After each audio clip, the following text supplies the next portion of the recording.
y'all, this is Queen Shay is back. How you doing? So I came in to talk about dating still because now I see this guy on the social media platform, and he put out a list of things bills actually he wants paid by women who dates him. So this goes back to the lady. I think this was like maybe last year. This was like not too long ago though, but she put out a list of restaurants that she did not prefer to go to for a dinner date. And what I always say is that you have to seek out your purpose when you're dating, because the purpose of dating is to get married, but society has made it otherwise. Today's dating is not yesterday's dating, but however, the morals and values may change, but the principles never change. The principles will always remain the same, always. So you have to be realistic with your expectations. You have to, because if your expectation of only going to high-end restaurants, upscale restaurants, you're not going to find your husband. I'm sorry, you're not. Because, for an example, as I mentioned in my previous video as well, what if a guy requires you to show your first two pay stubs on your first date to see if you are qualified to continue dating him, because he's a prize and you say you're the prize? But however, there's no such thing as the prize. You may be a prize, but you're not the prize, because he's a prize too as well if he's a good man.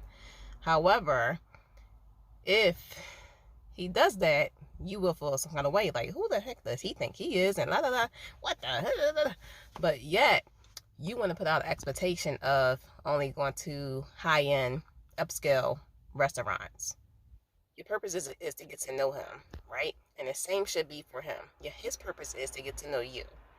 Y'all, even if you guys grab some ice cream, go for a walk in the park or something like that, that's intimacy. That's a form of intimacy. You guys are trying to get to know each other. You guys are trying to see if you are compatible. It's a lot of things that you are curious about a person when you're first meeting them and you're trying to get to know them. But when you make it about money, then it's distasteful. It really is. It's distasteful. So I think what the guy is doing now on the social media platform, the one that's saying any woman who dates me, she has to pay these list of bills, and he actually has a list of bills. And I think he's being funny. I found that funny myself, just like when I found that funny when the lady put out a list of restaurants that she would not go to, and the Cheesecake Factory was one of them. That's why I have a video out as well that says why the Cheesecake Factory should not be your priority. And it should not be. It should not be. But let me explain something to you. When you do these kind of things, you're setting yourself up for failure. You have to maybe sit down one day and write down a list of things that you require from a man. List of things that you think that you can tolerate from a man. But let's be realistic. He's not going to always be 6 feet. He's not going to always make 6 figures. You may meet him while he at the bottom. And then later on, when you guys get together, he may begin to make 6 figures. But to actually feel like, you deserve a guy with 6 figures and who's 6 feet tall. If you were like 5'2", why do you need a guy who's 6 feet tall? Why? What if your ordained spouse is 5'8" and you're 5'5"? What difference does it make? If that's the person that God is grooming to be faithful to you, then that's what it is. But a 6-figure guy and a 6-foot guy who is already up there in the millions, let me tell you something. If this man is not living to please God, he is not going to be faithful. He can cheat. Trust me. I mean, any man can cheat. Anybody can cheat. But if they feel a conviction in their spirit, knowing that you may not see them, but God sees them, then that's a God-fearing man. That's a man who's died to his flesh. That's a man who has died to the ways of the world.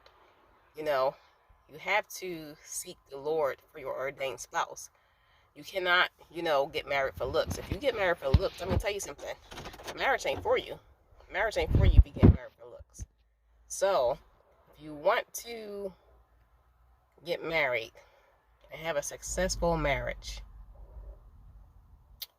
and be connected to your ordained spouse, seek God and write down a list of realistic expectations. Okay?